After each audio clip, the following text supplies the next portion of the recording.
Bayangkan jika seseorang yang kita kenal mulai batuk tak berhenti, merasa lelah tanpa alasan yang jelas, atau bahkan kehilangan berat badan secara drastis. Mungkin kita berpikir itu hanya flu biasa, namun kenyataannya, bisa jadi itu adalah gejala dari tuberkulosis. Yuk, simak selengkapnya. Tuberkulosis, atau yang lebih dikenal sebagai TBC, adalah penyakit menular yang disebabkan oleh bakteri bernama Mycobacterium tuberculosis. Bakteri ini biasanya menyerang paru-paru.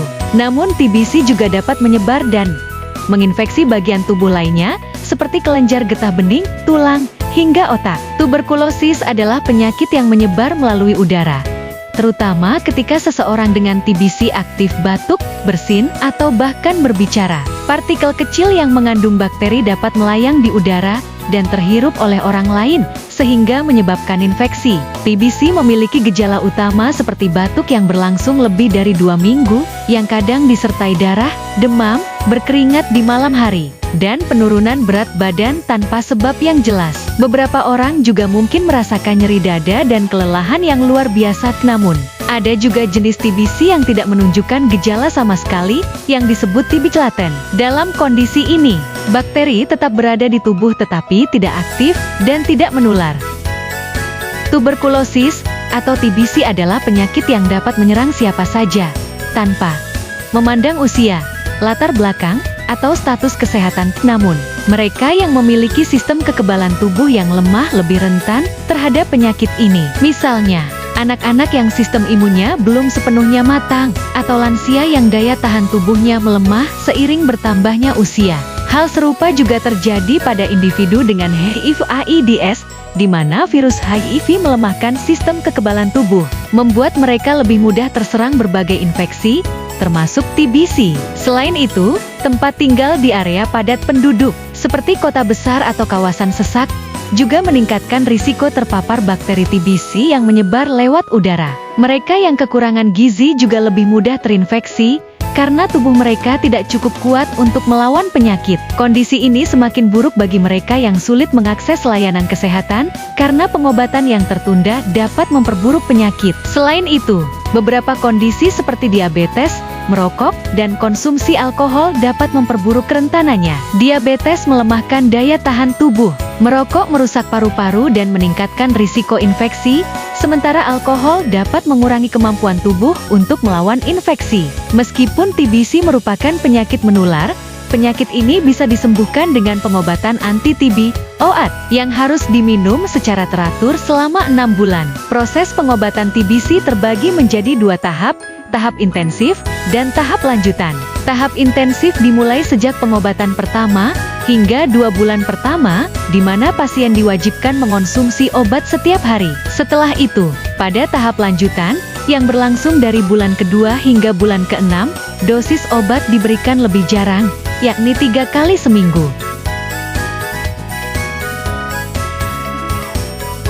Menurut Global TB Report 2023, Indonesia menempati posisi kedua setelah India dalam jumlah kasus TBC, dengan sekitar 1.060.000 kasus baru setiap tahunnya. Setiap tahun, TBC merenggut nyawa sekitar 134.000 orang di Indonesia, yang berarti hampir 17 orang meninggal setiap jam akibat penyakit ini. Angka-angka ini sangat memprihatinkan dan menunjukkan betapa pentingnya upaya bersama untuk memerangi TBS. Namun, upaya pemberantasan TBC kini menghadapi tantangan yang semakin berat. Dengan meningkatnya kasus tuberkulosis resistan obat, TBC RO, yang menjadi ancaman serius bagi kesehatan masyarakat. TBC resistan obat terjadi ketika bakteri penyebab TBC tidak lagi responsif terhadap obat-obat lini pertama yang biasanya digunakan untuk pengobatan TBC. Akibatnya, proses pengobatan menjadi lebih menantang, memerlukan waktu yang lebih lama, serta terapi yang lebih kompleks dan intensif. Gejala TBC RO umumnya serupa dengan gejala TBC biasa, namun bakteri penyebabnya sudah kebal terhadap obat-obat yang biasa digunakan untuk pengobatan. Beberapa gejala utama TBC RO antara lain: 1. Batuk yang terus-menerus, baik disertai dahak maupun tanpa dahak. 2. Sesak napas disertai rasa nyeri di dada. 3. Penurunan berat badan yang signifikan. 4. Demam yang berkepanjangan. 5. Berkurangnya nafsu makan. 6. Pada anak-anak, biasanya mereka terlihat lesu dan kurang semangat untuk bermain. Serta 7. Berkeringat di malam hari, meskipun tanpa melakukan kegiatan. Individu yang berisiko tinggi untuk terpapar TBC resisten obat, TB0, umumnya adalah mereka yang pernah menjalani pengobatan TBC, namun pengobatannya tidak berhasil atau tidak diselesaikan dengan sempurna. Hal ini sering terjadi akibat penggunaan obat yang tidak tepat atau tidak sesuai dengan dosis yang dianjurkan. Selain itu, orang yang memiliki riwayat pengobatan TBC berulang atau yang tidak disiplin dalam mengikuti jadwal pengobatan juga cenderung lebih rentan mengembangkan TB0. Berdasarkan kepekatan obat, tuberkulosis resisten obat terbagi menjadi 6. Yang pertama, tuberkulosis monoresisten. Tuberkulosis jenis ini hanya kebal terhadap satu obat anti-tuberkulosis lini pertama. Kedua, tuberkulosis poliresisten. Tuberkulosis ini kebal terhadap lebih dari satu obat anti-tuberkulosis lini pertama, namun tidak termasuk resistensi terhadap isoniazid dan rifampicin secara bersamaan. Ketiga, MDR atau multidrug resistan. Tuberkulosis MDR menunjukkan resistensi terhadap setidaknya dua obat utama lini pertama, yaitu rifampicin dan isoniazid secara bersamaan.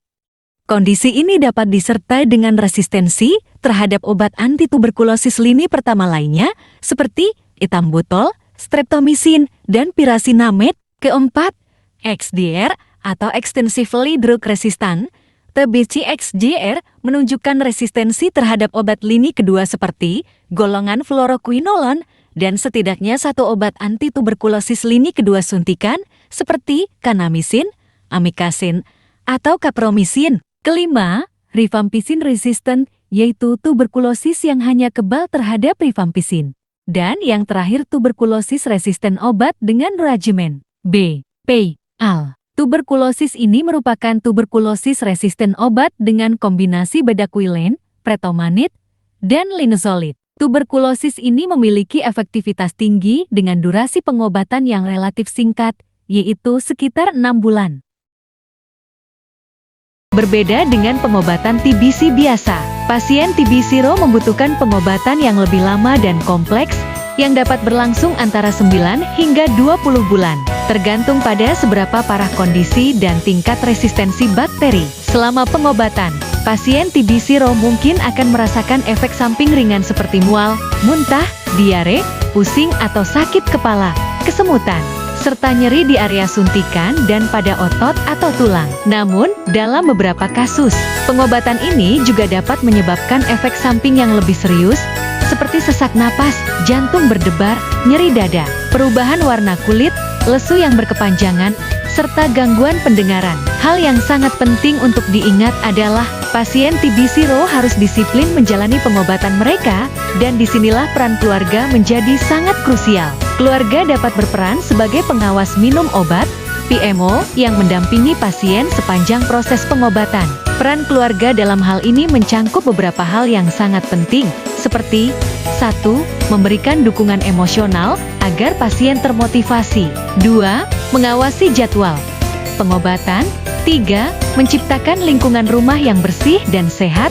4. Mendampingi pasien saat kunjungan medis. 5. Memperhatikan kesehatan mental pasien karena pengobatan yang panjang bisa menimbulkan stres atau kecemasan.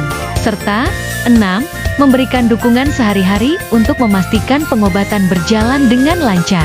Sebagai bagian dari upaya pemberantasan tuberkulosis, TBC, ada beberapa langkah penting yang perlu diperhatikan jika kamu terdiagnosis positif TBC. Di antaranya, 1. Rutin mengkonsumsi obat sesuai anjuran hingga sembuh total. 2. Menutup mulut saat batuk dan bersin untuk mencegah penyebaran kuman. 3. Membuang dahak atau ludah pada tempat yang benar. 4. Memakai masker saat keluar rumah untuk melindungi orang lain. 5. Menghindari kebiasaan merokok. 6. Menjaga kualitas ventilasi udara di dalam ruangan. Dan 7. menerapkan pola hidup sehat dengan mengonsumsi makanan bergizi, berolahraga secara teratur, dan menghindari rokok. Berikut adalah beberapa upaya yang dapat kita lakukan untuk mencegah terjadinya tuberkulosis resistan obat. Pertama, pastikan untuk menjalani pengobatan TBC dengan tepat, yaitu dengan rutin minum obat hingga benar-benar sembuh dan mengikuti seluruh rangkaian pengobatan sesuai anjuran dokter. Jangan menghentikan obat atau mengurangi dosis tanpa persetujuan medis. Untuk mencegah penularan, selalu tutup mulut saat batuk dan bersin, serta gunakan masker saat berada di luar rumah. Jangan lupa untuk membuang dahak atau ludah di tempat yang benar, agar tidak menularkan kuman kepada orang lain. Menjaga kualitas ventilasi udara di rumah juga sangat penting. Pastikan ruangan memiliki sirkulasi udara yang baik, agar udara segar menggantikan udara yang tercemar. Selain itu, gaya hidup sehat seperti mengonsumsi makanan bergizi, berolahraga secara teratur, dan menghindari merokok akan membantu memperkuat daya tahan tubuh. Bagi mereka yang berisiko tinggi, menjalani terapi pencegahan tuberkulosis, TPT, juga sangat disarankan untuk mengurangi kemungkinan terinfeksi TBC. Untuk mencegah infeksi sejak dini, pastikan bayi mendapatkan imunisasi BCG, Bacillus, Calmette Guerin. Dengan langkah-langkah ini, kita dapat bersama-sama mencegah penyebaran TBC dan TB0, serta menjaga kesehatan kita dan orang di sekitar kita. Semoga informasi ini bermanfaat bagi kita semua. Mari bersama-sama bergandengan tangan untuk melawan TBC dan mencegah penyebaran TB0 demi mewujudkan Indonesia yang sehat. Terima kasih telah menyaksikan. Sampai jumpa di video berikutnya.